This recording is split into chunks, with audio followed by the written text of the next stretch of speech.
Okay, hey, this is going to be a super quick one. I'm doing a countdown to June 6th. That's the date I start our new course, Beyond Heart Coherence and the Seven Laws of the Universe. So if you want in, now's the time, right? I know a lot of people wait till the last minute, and that's totally fine. But if you want in, now's the time to jump in. And I've had a lot of people ask me, how is my heart coherence practice different from like heart math? So heart coherence is heart coherence, right? It's like getting into an alpha brainwave state, no matter what system you use or what, right? Think about how you get into a different brainwave state. At the end of the day, it's kind of the same idea. The method itself might be a little bit different. I'm not exactly sure what heart math does as far as getting you into a heart coherent state. But I know what I do is very similar to what I saw Greg Braden teach, very, very similar actually. The biggest difference is that we run it through the other parts of your system, not just your heart, to get the whole system coherent. Your heart will make your brain coherent, but my understanding, and this was from an angel, or some might call it an extra or otherworldly being, gave me the information that not just your heart, not just your brain, they both hold information. They both work to get you coherent, and you can use them to solve subconscious issues, which is another thing I think I do a little bit differently. But you have to add your gut into the equation, right? So your gut has its own energy field, your gut has its own information, it has its own neurochemicals, and it has its own job. And if you leave it out of the equation, you're leaving a huge piece out of the equation. So we want to get all of these things lined up, and I think it makes a huge difference. I can't really give you the difference between heart math and what I do, except they have a ton of science, and they gave me a ton of science because they had a ton of science, right? So it validated is what it did, is what heart math did for me, was validate what I've been doing, which was super cool. And then the other question was, what are the seven laws of the universe? Well, seven laws of the universe, you can Google it and find the information, right? Which is what I can just Google that and find the information. Yes, you can, and I highly recommend that you do, especially if you want in the course, because then you're going to have some pre-knowledge as to what we're talking about.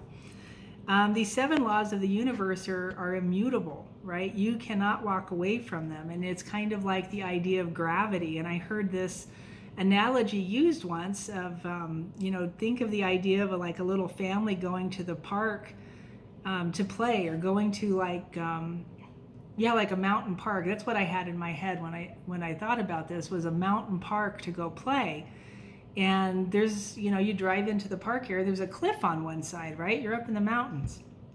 And they get everything out of the car, and the kid included, and the kid's out running around doing its thing.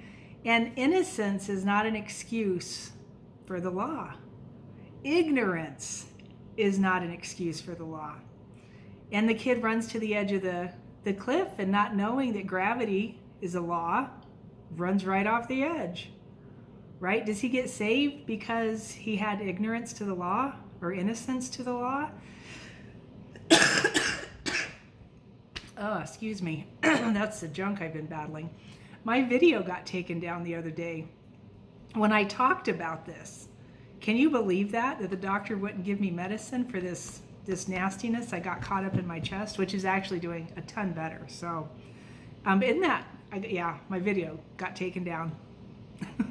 So bizarre. This world is so bizarre. But my point was, ignorance and innocence is not an excuse to the law, right? You have to understand that gravity is going to take hold. And that's one of the things you learn as a kid. You fall down, right? You run, you trip, you do something, and you realize that's in play, right? It's a law. It's immutable. You can't get away from it in this plane of existence. Believe me, I've tried. I wanted to fly and float for eons. I haven't, levitate. I haven't figured it out yet. So the seven laws are the same way. They're immutable, and you cannot get out of them. They will take hold whether you know about them or not. There are consequences, and I've spoken about this before, consequences to the known and the unknown. So it's understanding what those laws are, and we'll go through them, but then it's also how do they work in your system. And in your electromagnetic field, did you know that they're related to your electromagnetic field? Right? That's how they work inside of you, because none of this is outside of you, it's inside of you. Did you know that the laws correspond to each one of the chakras? Each one of the 7 laws corresponds to each one of the 7 major chakras. And then they also correspond to each other in a certain way. And when you get coherent, they give you, or they put you in the present state, in the present moment, almost instantaneous. You can't be anywhere else but the present moment. And they give you a higher vibration. So when you have all of this set up in your system in this powerful way, it gives you a different dialogue with the universe, with God, with Creator, whatever you want to call it. And it's just super interesting. I have noticed myself in this practice since I started looking at this and doing it and being like, oh wow, there's something serious here. That I had to really, it gave me more wherewithal. I no longer had to use willpower to change the way I was doing things, like in my eating habits, right? This is a good one. Because I recognize that if the first law is active, right, and that's the law of mentalism, if my mind is active, I'm thinking the right thoughts, but I'm doing the wrong things, and this is down in a different chakra, right? Cause and effect takes hold, and all of a sudden I'm still having troubles with eating, right? With weight, with whatever, right? Whatever problem it's presenting in my system.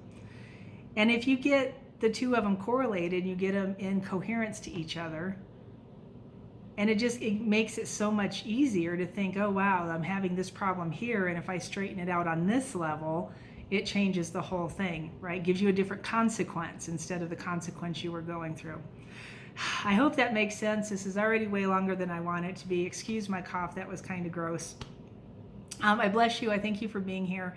I am so excited for Sunday. I can't stand it. We're going to start with regular heart coherent practices, and actually using something a little bit different that's come up since I've been teaching heart coherence. So a different way to go through the brain, the heart, and the gut. And I'm going to teach that first. We're going to use it to move some different things subconsciously and show people how to use it for stress and emotions and old beliefs and traumas and issues and whatever shows up. And then after that, the next couple lessons, we go straight into the laws and start working on those. So I hope that this gives you a little bit more information, piques your interest. And if you want to ask me more questions, if something is just like, you're not getting the answer you're looking for, contact me. Shoot me an email real quick at Christy@mindrewire.com. That's Christy@mindrewire.com. And I'll get back to you as fast as I can. And we'll get on just a quick call. Drop your phone number in your email. We'll get on a quick call and see if I can answer your questions, all right? Because if this is right for you, it'll be a magnificent addition into your knowledge base, especially moving forward into this golden age.